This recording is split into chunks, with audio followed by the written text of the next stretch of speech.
What's up YouTube, mkohl40 here. I'm giving you guys a very different video than I normally do. This is going to be renovating the gadgets, and it's going to be talking about playing against the spellcaster slash spellbook.deck. After playing it today, or against my friend Spellbooks, he plays a really turbo version of Spellbooks. He doesn't play back row. He plays triple wisdom. The deck is really ridiculous, and I kind of want to talk about some of the plays that you can do to get around the plays of the spellbooks. Spellbooks basically play like gadgets. They generate huge advantage out of nowhere, and I can actually do stuff with that advantage relatively quickly. So, just a little bit of background on spellbooks. Their priestess is basically the card that's going to push your crap in. You reveal 3 spellbooks in your hand. Special summoner. You can't stop her with Thunderkin. She's ignition. It's really weird. So 2500 beat her out of nowhere. They have a spellbook card that gives another monster 1000, and when it kills a monster by battle, you get to search for more spellbooks. So some important things to remember about spellbooks. The first thing is your gadget pluses become very important. You can 1-for-1 for days. Alright, your turn 1 is probably going to be a gadget, or our friend Gearframe. Gearframe lets you search for, your Fortress plays. Fortress becomes really important as well in this matchup because you can set up Big Eye plays, or your Fortress also runs into Priestess and takes down another card as well. So Fortress becomes your potential beater, and the important thing is getting to Gear Gigant X as soon as possible. Gear Gigant X with proper back row against them, and if you start first, you're going to be in a really good position in terms of them. Something that you also have to remember in terms of the deck, they have a lot of ways to kill your monsters. So if you drop a Trag on the defensive, hoping to have it survive, you're probably not going to get it to survive. Priestess will just nuke it, or they'll Big Eye it and take it away from you. Dropping it on the offensive by sacrificing your gadget to drop the Trag is also, it's pretty decent because you can level mod it down after the assault to, get off the thing. And the same thing goes for Gores. Gores becomes problematic in this matchup because they can just nuke it or Big Eye it. That doesn't, change my fact that I would still drop them on them to save my life points. But their basic move is usually 1 or 2 High Priestess attacking. If they're playing the turbo build, they just sit their wisdom to ensure that their monster lives. So, something else I've noticed as well, depending on the trap cards you play, chain ability is always nice. So, this is something I was doing. I was sitting double back rows, just in case they have the wisdom. I can do the chain first, they'll chain the wisdom, and then I'll be like, okay, chain bottomless. Chain ability is very important in this particular matchup. So this is one good setup here. You also know about our good friend, Torrential Tribute and Bottomless. Very good chainable cards. Chain the Torrential, they do Wisdom, chain Bottomless. Whee! So awesome. The other one, since we also play these dead cards right here, known as Prison and Compulse, do the Compulse on the initial attack. If they do Wisdom, if they don't have the spellbooks, you can chain the Prison to the initial attack to actually ensure that it negates the Wisdom to get through. So that's another good combo.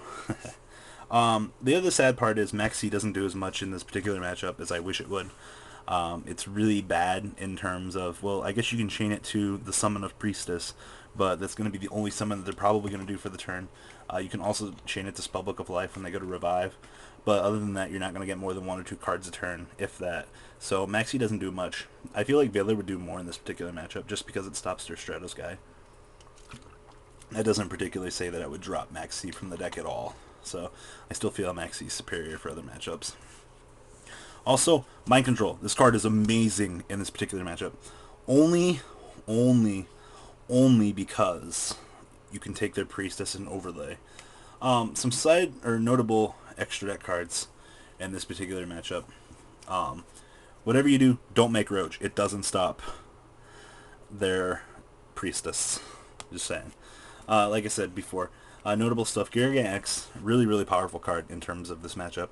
Absolutely astonishing to set up your massive plays to get to Big Eye. And hey, speaking of Big Eye, this card is really good in this matchup just because it lets you go, okay, herded her, I'm going to take your monster. You just move stuff out of the way. Big Eye's good in a lot of matchups, but I think it shines really well in this matchup. There's times where you don't want to go Big Eye, you just want to keep your double Fortress on the board to suicide and to blow up stuff. So I also really like that. Siding in this particular matchup, stuff you can side out, you'll kind of experiment with that on your own. But things to side in, double Thunder King. Thunder King, you might think would be bad for this matchup because it doesn't stop Priestess, but if you play enough back row, you should be fine. You use it to stop all of their searches. If you stop all their searches, you'll be golden. Just slow them down for days. And he's got 1900, so he should stay on the field a little bit.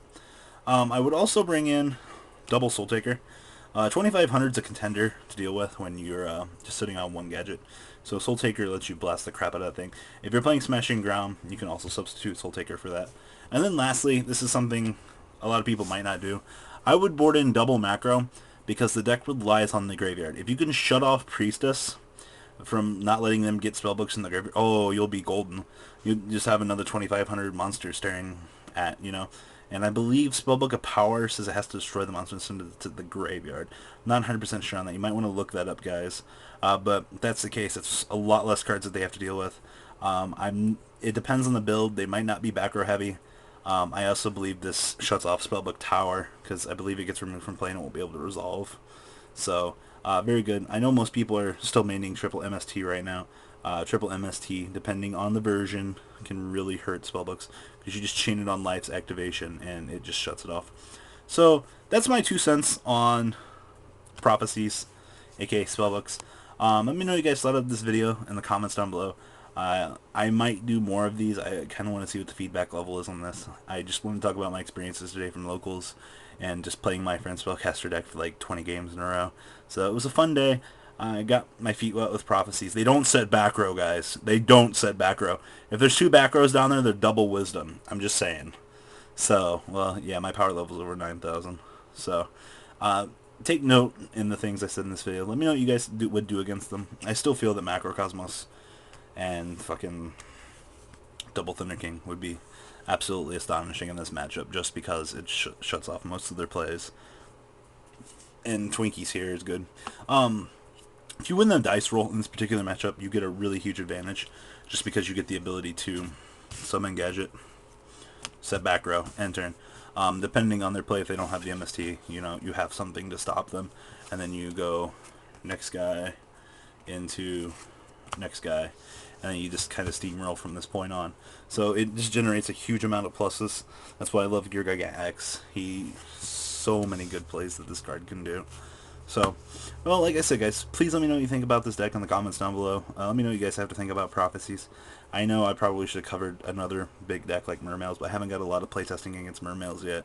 And until I get the chance to, you know, playtest against Mermails, my opinion doesn't mean crap. So, alright guys, take care. Blue Gadget out.